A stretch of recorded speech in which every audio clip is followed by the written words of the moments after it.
আসসালামু আলাইকুম। হ্যালো প্রিয় লিসেনার্স, কেমন আছো তোমরা? আশা করি ভালো আছো, ভালোর দলে আছো। যে যেখান থেকে আমাকে শুনছো সকলকে শুভেচ্ছা অভিনন্দন জানাচ্ছি নতুন একটি ভৌতিক গল্পে। আজকের এপিসোড রহস্যময় দ্বীপ। গল্প পাঠে আমি বাদুর রায়হান আছি তোমাদের সঙ্গে। শব্দ সাউন্ড এডিটিংয়ে তাহমিনা রায়হান মিম, পোস্টার ডিজাইনে শাহরিয়া রায়হান সীমান্ত। Horror Bangla official BD. ভৌতিক গল্প প্রতিনিয়ত উপহার দেয় বলে কুসংস্কারকে কখনো প্রশ্রয় দেয় না। আশা করি তোমরাও মিথ্যা কুসংস্কার সমাজে রটাবে না। এপার বাংলা ওপার বাংলা, বাংলা ভাষাভাষী যে যেখান থেকে গল্প শুনছে সকলকে অনুরোধ থাকলো চ্যানেলটা সাবস্ক্রাইব করে সঙ্গে থাকার জন্য।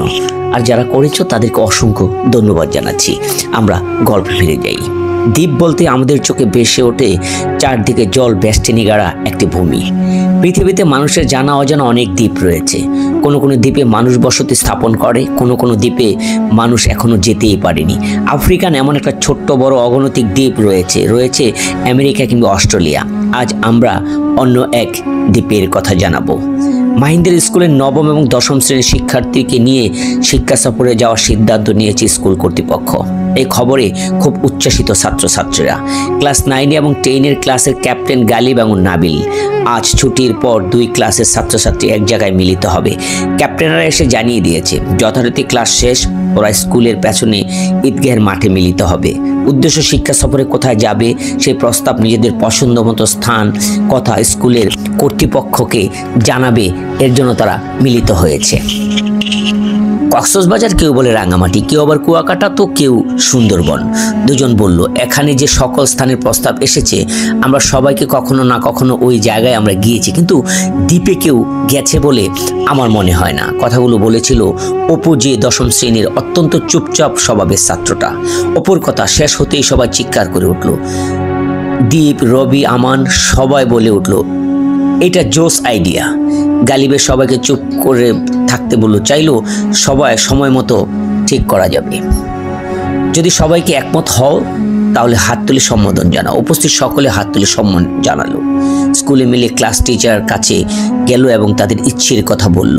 শ্রেণীর শিক্ষক মনির ছাত্রছাত্রীদের এই প্রস্তাব প্রধান শিক্ষকের কাছে পৌঁছে দেবেন বলে কথা দিয়ে তাদেরকে বিদায় দিল। পরের দিন স্কুলের ক্লাস সকলে অধীর আগ্রহে অপেক্ষায় রয়েছে স্যারের কাছ থেকে একটা পজিটিভ কথা শোনার প্রত্যাশায়।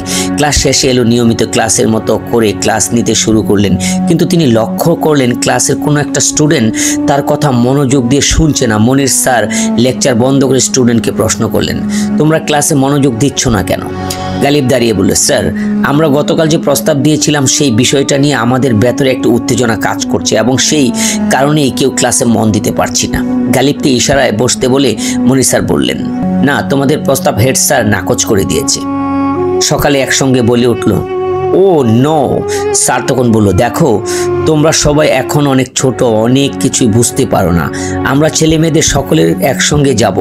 দ্বীপে অনেক ধরনের সমস্যার সম্মুখীন হতে হয় এবং থাকা, খাওয়া, ওয়াশরুম ইত্যাদি সমস্যা হতে পারে। আমাদের ম্যাডামের কথা এখন মেয়েদের কথায় মাথায় রাখতে হবে, তাদের সেফটি চিন্তা করতে হবে আগে। তোমরা মন খারাপ করো না, এখন মাত্র স্কুল এপার কলেজে রয়েছে, ইউনিভার্সিটি রয়েছে, তখন তোমরা অবশ্যই যেতে পারবে কোনো এক দ্বীপে। অপু বলল, স্যার আমি বেশ কিছু দ্বীপের গল্প শুনেছি। মনির স্যার বললেন, ঠিক আছে, আমরা দ্বীপ না যেতে পারলেও আগামীকাল ক্লাস অপুর কাছে আমরা দ্বীপের গল্প শুনবো। কাল ক্লাসে কোনো পড়া হবে না, শুধু গল্প হবে। সকালে উল্লাস স্যারকে ধন্যবাদ দিয়ে সেই দিনের মতো ক্লাস শেষ করে বাসায় ফিরে গেল। পরের দিন ক্লাস টিচার আসার আগেই সহপাঠীরা অপুকে ঘিরে ধরেছে। অপু তুই কি দ্বীপের খোঁজ নিছিস? তুই কি কোন দ্বীপে কখন গিয়েছিস সব আমাকে বলতে হবে। আমি কিন্তু সেন্ট মার্টিনে গেছি, যদিও তখন খুব ছোট ছিলাম। বাবার কলিগের পরিবার নিয়ে ঘুরতে গিয়েছিল। অয়ন, এই তোর থামবি? অপুর কাছ থেকে শুনতেই চাই। ওদের কথা শেষ না হতেই মনির স্যার ক্লাসে প্রবেশ করলেন। রোল কল করা শেষে স্যার বললেন, অপু তোমার দ্বীপ নিয়ে অভিজ্ঞতার কথা আজ আমরা সবাই শুনবো। অপু বলতে শুরু করে, স্যার আমি বলবো তা কিন্তু আমার নিজের কথা নয়, আমি বই পড়ে জেনেছি সারা পৃথিবীতে ছোট ছোট অগণতিক দ্বীপ রয়েছে। কোনো কোনো দ্বীপে এখনো আবিষ্কারই হয়নি, কোনো কোনো দ্বীপে এখনো মানুষ যেতে পারে না, আবার কোনো কোনো দ্বীপে মানুষ বসবাস করে এবং সেখানে পর্যটন কেন্দ্র গড়ে উঠেছে। আজ একটি ভয়ানক দ্বীপের কথা বলবো, যে দ্বীপের নাম সেন্ট্রালিয়ান দ্বীপ। উত্তর সেন্টিলিয়ান এই দ্বীপটি আন্দামান দ্বীপপুঞ্জের মধ্যে প্রবাল প্রাচীর ঘেরা, বঙ্গোপসাগরের মতো এর অবস্থান। সেখানে দক্ষিণের ওই দ্বীপের অংশ রয়েছে। ওই দ্বীপে বসবাস করে এমন কয়েকটি উপজাতি যারা সেন্টিলিয়ান নামে পরিচিত, এবং সেই সেন্টিলিয়ান আফ্রিকা থেকে জলপথে ওই দ্বীপে প্রবেশ করে। কত সাল তারা এখানে এসেছে এবং তারা সংখ্যায় কতজন এটা সঠিক করে এখনো জানা যায়নি। এই দ্বীপে বসবাসকারী এমন একটি উপজাতি যারা বিশ্বের সাথে কোনো যোগাযোগ এখনো মেনে নেয়নি, আধুনিক সভ্যতা তাদের এখনো ছুঁতে পারেনি। এই দ্বীপে প্রবেশ করেই কেউ এখন ফিরতেও আসেনি। গবেষক, পর্যটক, নত্যবিদ অনেকেই চেষ্টা করেছে সেখানে যেতে এবং অনেকেই পৌঁছে, কিন্তু পরবর্তী তাদের আর কোনো হদিস পাওয়া যায়নি। কিন্তু একজন খুব সাহসী পর্যটক বেশ কয়েক বছর আগে সেন্টিলিয়ানের মতো আদিম সেজে সজ্জিত হয়ে দ্বীপে প্রবেশ করলেন এবং তিনি ফিরতে পেরেছিলেন। দ্বীপের অদূরে একটি জাহাজ অপেক্ষমান ছিল সাহসী পর্যটক লিয়ের জন্য। লি ছিলেন আমেরিকান নাগরিক। তিনি চ্যালেঞ্জিং কাজ করতে পছন্দ করতেন। লি সেন্টিলিয়ানের ভাষা রক্ত করে তাদের একজন হয়ে উঠেছিলেন। দ্বীপটির ঠিক মধ্যভাগে একটা পুকুরের মতো রয়েছে, যেখানে বিশাল আকারের রক্তলাল পদ্ম বেশি আছে। এই পদ্মগুলো রক্ত খোকা পদ্ম। এরা মানুষের রক্ত চুষে খেতে পছন্দ করে। কোনো মানুষ এই পাতার কাছাকাছি দিয়ে হেঁটে গেলেই চুম্বকের মতো পাতা মানুষটিকে টেনে নিয়ে রক্ত চুষে নেয়, পাতার উপর শুইয়ে দিয়ে রক্ত চুষে নেয়। পরে মিনিট 10 পর রক্তশূন্য ফ্যাকাশে মানুষটিকে পাতার উপর থেকে এমনভাবে শুয়ে দেখে মনে হবে সেটি চাদরে উপরে ঘুমিয়েছিলেন। লিন যখন দ্বীপে প্রায় 1 মাস অবস্থান করেন তখন সেন্টিলিয়ান কেউ লিকে সন্দেহ করতে শুরু করে। লিয়ের কাছে একটি ফোন ছিল যা অত্যন্ত লুকিয়ে সাবধানে ব্যবহার করতে হতো। লি সাধারণত সকালে ঘুমিয়ে গেলে জাহাজে যোগাযোগ করত, কিন্তু একদিন লিয়ের কাছে মোবাইল দ্বীপের 2জন উপজাতি দেখে ফেলে এবং তারা গোপনে আলোচনা করে সিদ্ধান্ত নেয় পদ্মপুকুরের কাছে আগামীকাল লিকে নিয়ে গিয়ে মেরে ফেলবে তারা। লি নিজে ওই ঘটনা আঁচ করতে পেরে জাহাজে মেসেজ পাঠায়। জাহাজ ছোট্ট একটা হেলিকপ্টার প্রস্তুত ছিল।